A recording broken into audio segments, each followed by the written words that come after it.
In this video, you're going to learn how to create your own DVD that will play on your DVD player that you create from your own video files. You're going to use a free software called DVD Flick. You can find it at dvdflick.net. Now what we do is we just go ahead and download it. So let's go to download and download DVD Flick. Little box will come up here. Just save the file to your disk and then install the program. Now once this program has been installed, you can just fire it up. And here's what it looks like here. So the first thing you're going to want to do is set your project settings. Click on project settings. Here you can name the project. You can name it whatever you want. Target size. You can leave this as the default. We're going to burn it to DVD 4.3 gigabytes usually, but if you have higher capacity DVDs or you have other types of formats, you can use any of these. But we're going to burn it to a 4.3 regular DVD. The encoder, this is the processor priority to the encoder. Set that at normal. And the thread count is what determines how fast the encoding goes as well. Next, we'll go to video. You need to be in the format that your DVD is. North America, that'll be NTSC, and in Europe and so on, it may be PAL. Target bit rate, you can leave as the default, auto fit. Audio, this is all auto. Playback, after title is finished playing, you can play the next title, play it again, stop playing, or return to menu. So we'll say play the next title. Loop to the first title when done playing. You can turn that on and off. And always enable first subtitle if there's subtitles in there. Burning. This is where you got to tell it how you're going to burn it. You can either create an ISO image and then use a burner, or you can have it burned directly to your disk. So we're going to burn it directly to our DVD. It detects our DVD for us right here and automatically erase disk if it is rewritable. You can turn that on or off. So we're already here. So we'll just click accept. Now we'll go to menu settings. This allows you just to pick a menu, and there's 4 of them available here. So you can just pick what your DVD menu is going to look like. And you can either enable or autoplay. So we'll enable the menu and autoplay. We want to autoplay the menu so the disc doesn't just sit there when they plug it into their DVD player. So we'll accept that. Now what we have to do is add the titles that we want to be on our DVD. So we can burn different types of video files, for instance AVI files, which are usually supplied to you with PLR content, or WMV files. I'm going to go and I'm just going to use a WMV file in this case, but you can use AVI files as well. So all you're going to do is click Add Title. Little box comes up here, and then you just select your videos one at a time. So you add title. So each video becomes actual title on the menu. Bring in all 3 videos. Then what we can do is we can edit the title. Right now the title is video-1. Well, we're going to want to change that. And you can just change it to what you want. I'm going to change it like this.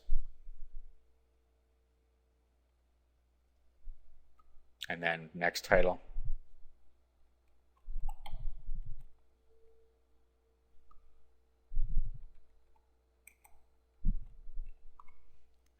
And then next title.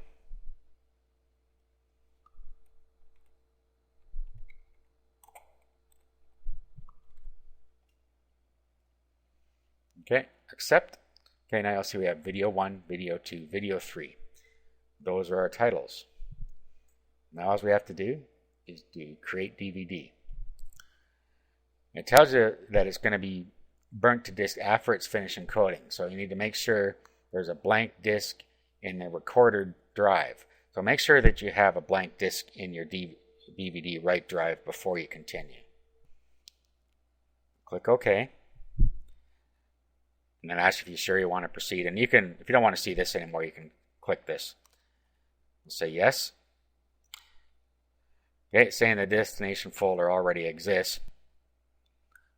That's because I've done this before, so we'll say yes.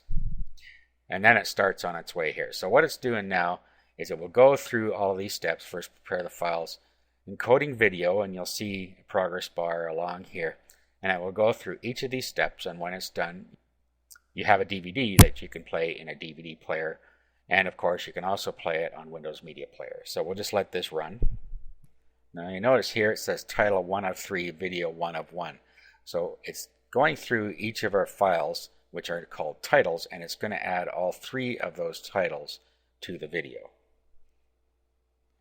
So it's basically going to have to take as many passes as the number of clips that we added. So in this case, it's going to take 3 passes at the encoding video, and then the same thing with the encoding audio.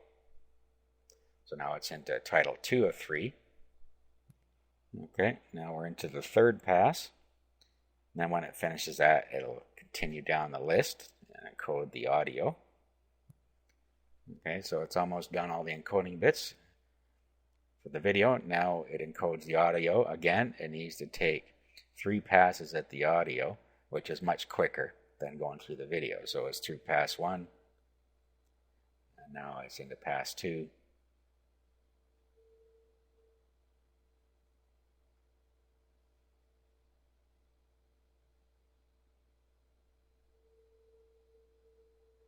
Now pass 3,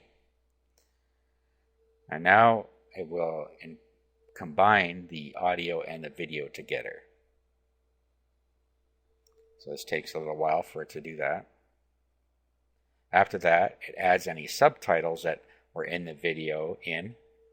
After that, it renders it, and then finally it writes it to the disk. This whole process can take quite a while depending on the size of the video files that you're using to create the video from. Now we're down at the authoring DVD, and it's generating menus right now. As you can see, it goes through the tasks that you'll see on there. Then finally it will write it to the DVD. Okay, so at this point it's starting to write. Now it opens up 2 more windows. It opens up an informational window like this, and then it also opens up a burning window like this that tells you the progress of what's going on. So right here it says reserving track, and then it goes through, does everything it needs to do, and starts burning. Okay, now it's buffering. You can see, shows you all the steps in the log here, and shows you the percent complete. When this is done, your DVD is ready to plug into the DVD player and watch on your TV or any DVD player, or using Windows Media Player.